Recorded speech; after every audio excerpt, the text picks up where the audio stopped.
Klubové mužstvá nás v uplynulom roku, priznajme to, prekvapili príjemne. I bez ďalších hráčov, ktorí odišli na zahraničné angažmán, ukázali veľkú silu. Aj bratislavský Slovan, hoci v pohári UEFA ho vyradil Real Madrid už v prvom kole.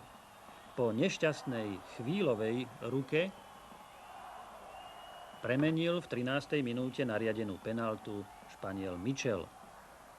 Belási, ktorým to išlo v lige na jeseň výborne, nechali rešpekt z veľkého súpera v šatni a snažili sa dosiahnuť viac, než len poštekliť obra. Trénerovi Galisovi sa vydaril ťah s Gostičom a vychádzajúcej streleckej hviezdičke Dubovskému parádny vyrovnávajúci gól.